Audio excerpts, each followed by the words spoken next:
警察打人了！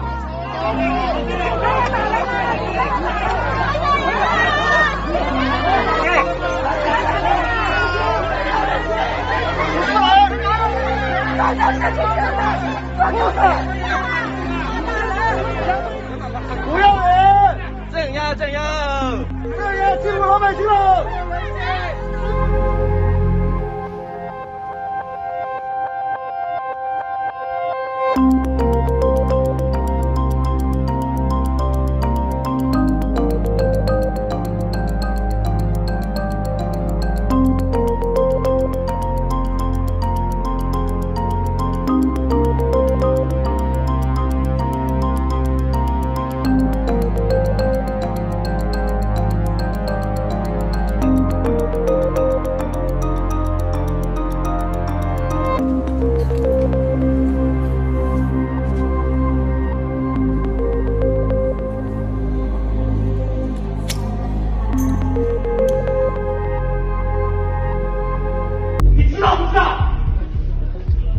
你告诉我，超市不开门，我买什么？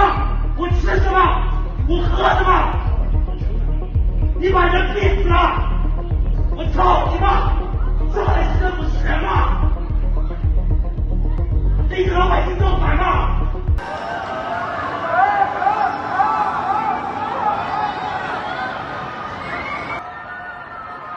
这个是真的来叫，好了，终于200人，所有人都在叫。5分钟前头，叫没几个了，现在突然之间，所有人都叫了。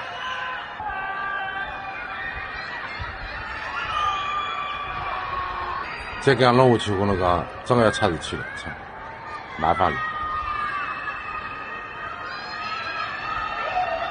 根治啥么呢？因为所有的人，你都不晓得这个状态到底维持到啥个辰光。侬总要拨个标准，或者是讲有一个具体的说法。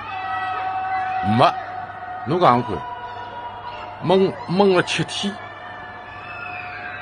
当然屋里向不能出门啊，不是说不能出小区啊，这不行的，马上弄下就要出事情。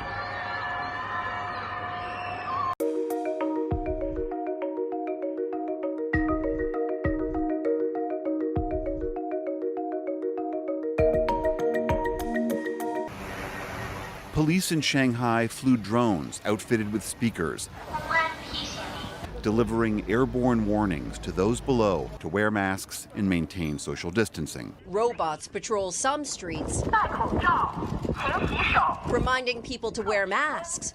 Summer Wen is an interpreter who lives in West Shanghai. We are not allowed to get out, and I have just get my test today, this afternoon. And so far from me, of course, it is inconvenient, but still, I feel it's doable. The first phase of the shutdown began Sunday, centering on the financial district and surrounding areas. In the past week, many communities have seen these yellow and blue plastic barriers go up around housing complexes. Residents are required to submit to multiple COVID tests, and workers in hazmat suits man various checkpoints. Almost no one is allowed to leave their designated zone, not for work, not for medical care, nothing. Shanghai reported 4,500 new infections today, which is still relatively low compared to the surges in other countries. These tight restrictions stem from President Xi Jinping's and the Chinese Communist Party's zero COVID strategy, which aims to not just manage the virus, but to eliminate it with lockdowns, massive testing, and forced quarantines.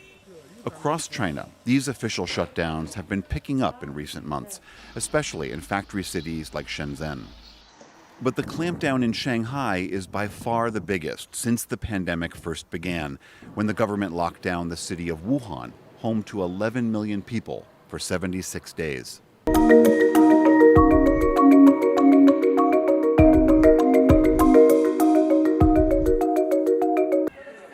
Earlier in the week, the government converted Shanghai's convention center into a makeshift hospital. Even those with no symptoms but who've tested positive for COVID are sent, sometimes unwillingly, into quarantine in Shanghai. Children with the virus are separated from their parents, causing outrage on social media. In fact, this has been the policy since the beginning of the pandemic, but Shanghai has largely remained COVID-free. And these are scenes reminiscent of January 2020. More than 2 years later, once again, makeshift hospitals are being constructed. Every day, a few times a day, these people are monitoring my temperature, and they also monitor our temperature during the night, like 2 or 3 times a night they would. Earlier today, authorities extended the lockdown. Shanghai is now the largest city in China to be placed under the For instance, a family of 2 received this package from the government on the second day of the lockdown. The father and daughter said it was all consumed in about 4 days, and the next delivery came about 2 weeks later. So to feed themselves, some people are getting up as early as 6 a.m. to place an order on grocery delivery apps, at a time when supplies are more likely to be available. 加油，老公，加油，加油，加油。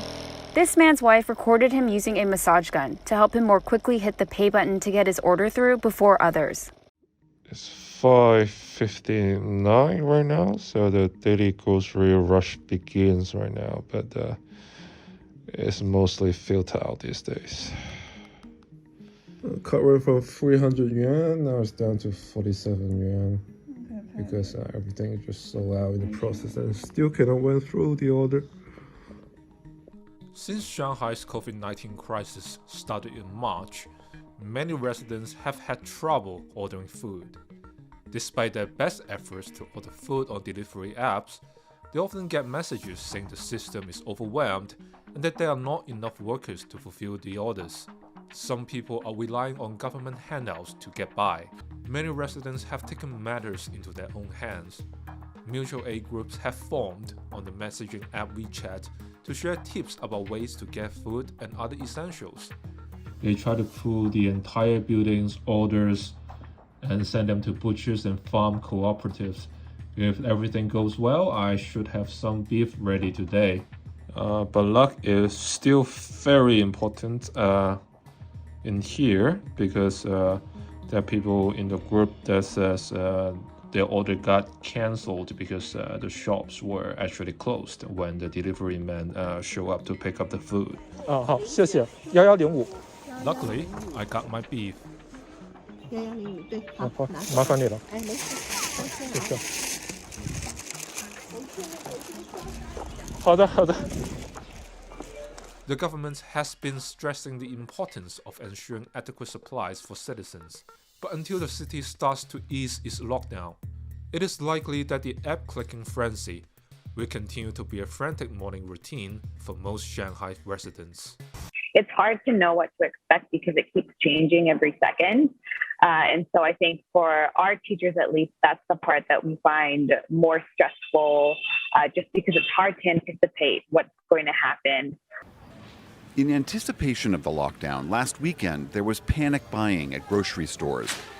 But some residents said they were hopeful the lockdowns wouldn't go on too long. With one adjective, I think we should be calm and face this with a positive attitude, and then allow this epidemic to pass over as soon as possible. I still have some cereals left. Others, like PhD student Marek Narozniak, who's from Poland, said the measures were chaotic and were launched with little notice. I just woke up and my compound was surrounded with the fence, and that's it. There was no announcement. There was no warning, no information, nothing. I think this whole operation is causing a lot of harm to many people and a lot of suffering. And I don't really believe that is necessary or appropriate. Local officials there have also instituted travel bans and partial lockdowns in several cities. Back in Shanghai, empty streets, people locked away in their homes as China's war against the coronavirus continues. With 26 million residents, Shanghai is China's largest city, and analysts worry these closures will deliver an economic blow to China's and the world's financial engine.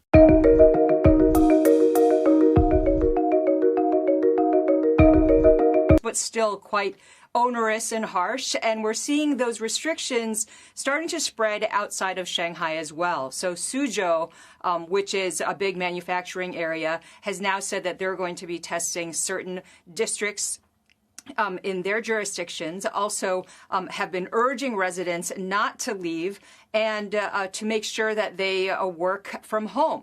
Other areas such as Kunshan and Taicang have both said that they're going to start mass testing their populations. And the reason this is so important from a global supply chain standpoint is that this area is home to a lot of facilities for American companies such as Eli Lilly, ExxonMobil, Nabisco, Mondelez.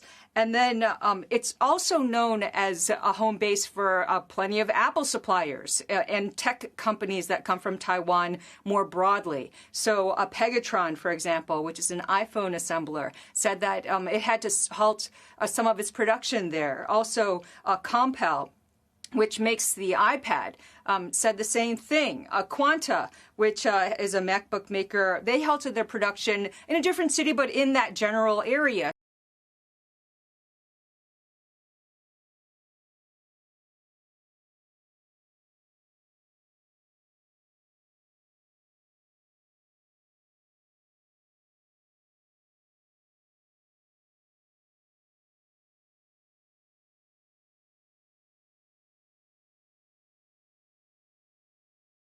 So you're starting to see a lot of this disruption because of just how close they are to Shanghai, and just people in different areas very concerned about people from Shanghai coming over to their areas and then potentially spreading the virus.